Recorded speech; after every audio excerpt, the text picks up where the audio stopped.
Hi, good morning, everyone. Thanks so much for being here with us. I'm Alissa Widman Neese, and I co-author the Columbus newsletter with my colleague Andrew King and my editor Tyler Buchanan. If you're not already subscribed to it, please be sure to head to axios.com/Columbus to get smarter, faster about the biggest stories that are shaping Central Ohio right now. Without further ado, I'd like to welcome our next guest. Please welcome the president of Columbus State Community College, Dr. David Harrison.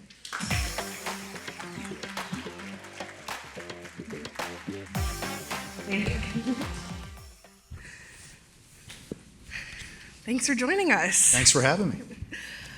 So I wanted to start with kind of a broad question, but I'm wondering if you can help us understand what career fields are the top priorities for Columbus State right now when it comes to developing the local workforce pipeline and what you need to do to adapt to meet those needs for those fields.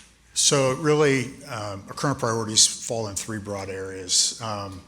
One is information technology, and that's one we've really been building a foundation for the last decade, and have seen really good results, including unique arrangements with employers that didn't exist before. Engineering technology, largely fueled by Intel initially, we can talk more about that, but those advanced manufacturing jobs have been a priority for our region for a long time, but Intel kind of gave it a brand. So that has really moved some things forward. And then in rooms like this, we don't talk about healthcare enough.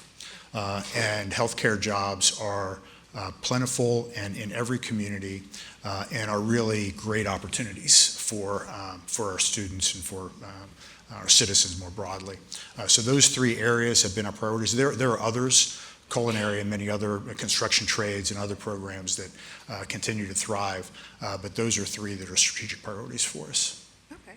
Well, let's talk about Intel a bit then. Obviously, we can't have an event like this without talking about them and the semiconductor factories that are being built just outside of Columbus. I'm wondering how that investment has changed your approach, and if you could talk a bit about programs that might funnel some folks to a job opportunity there. I think one of the enduring values that Intel has provided is it's given us all kind of a proxy to talk about advanced technologies and advanced manufacturing jobs. And even as the fabs in Licking County may be delayed, it still is continuing that conversation. There's a brand associated with it. But these jobs aren't just about Intel. And Amgen was the state's biggest economic development deal before Intel, and they just announced an additional investment. So this new industry around gene therapy and biotechnology is something that's going to be with us for decades, hopefully in perpetuity. And as Intel was making its announcement, Honda announced a partnership with LG to make batteries just south of here. That was going to bring, or is bringing, 2,500 new jobs to Central Ohio, but it's also keeping the 15,000 jobs that Honda's had here for 40 years.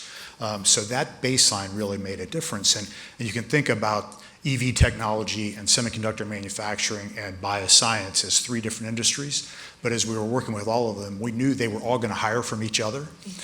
So that same baseline technical skill set, something that's transferable from industry to industry. So when you think about it from a student's perspective, the ability to have choices once you get these technology-based certificates or degrees is something that can really help them thrive throughout their career. So Intel, I think, has helped create an ecosystem.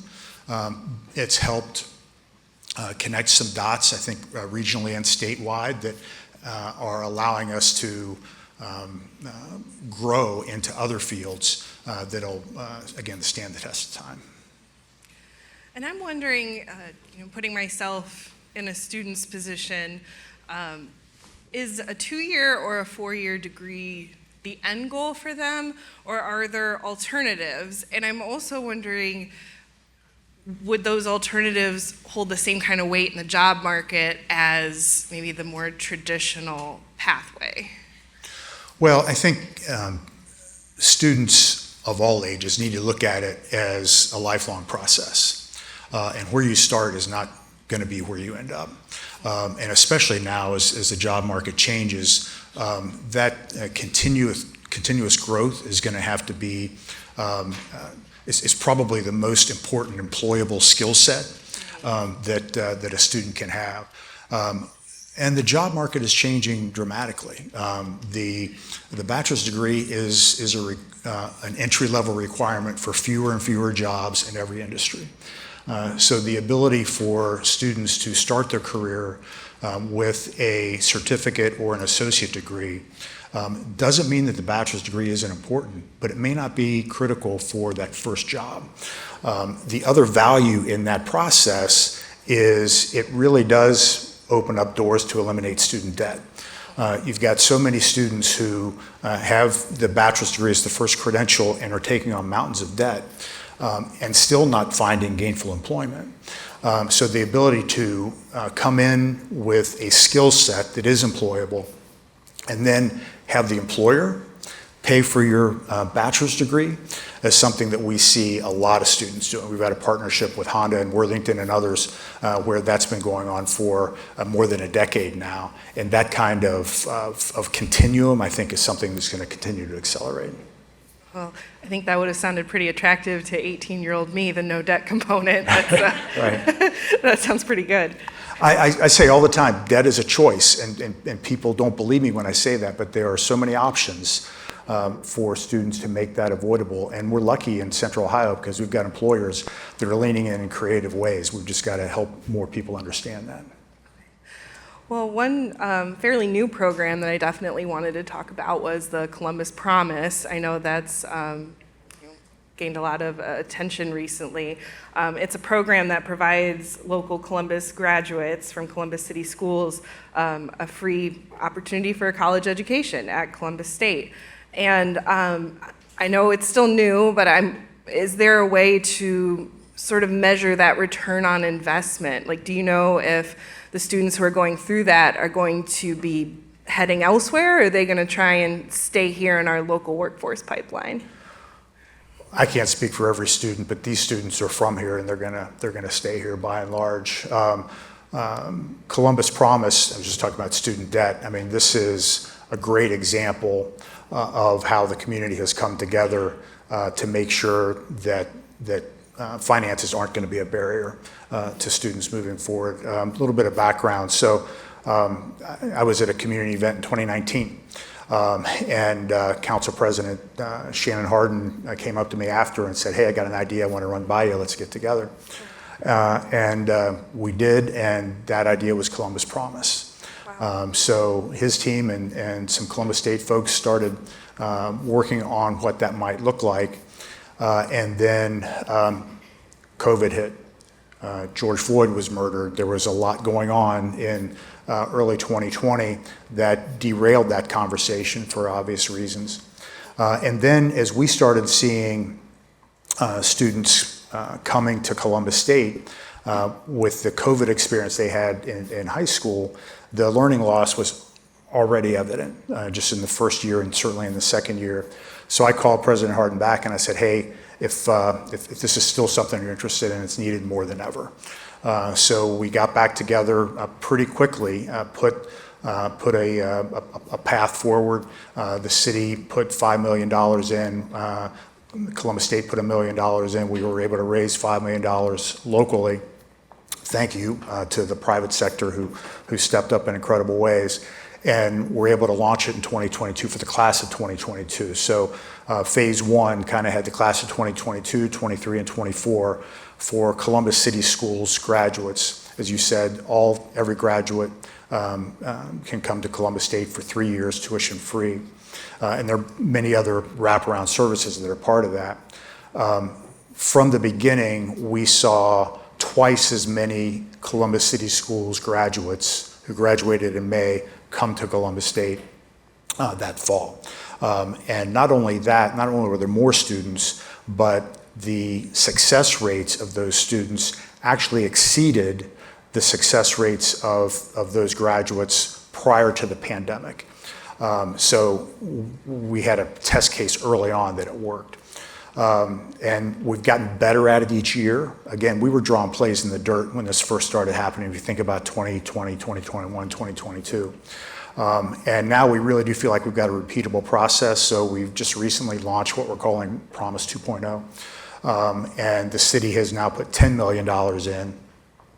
The corporate community, the private sector is again being incredibly generous as we put that forward, and we've got the classes of 25, 26, and 27 that we're working through now, all towards, frankly, an ultimate goal of trying to sustain it for Columbus City Schools, but also scale it throughout our region, at least throughout Franklin County, and we're working through different options on how to do that. We'll be sure to keep an eye on that. I'd love to follow up with some students about what their experience has been like. Oh, we'd love to connect you with some students, yeah. That'd be great. And then on the other end of the spectrum, how is Columbus State working to reduce barriers for adult learners and some of those non-traditional students who maybe are looking for a career change or some new skills? I mean, at some level, all of our students are adults. And we really look at it that way. And even our youngest students lead complicated lives. All of our students work. Many of them have family responsibilities. Our adult students in particular are a group that we've been good at serving for a long time.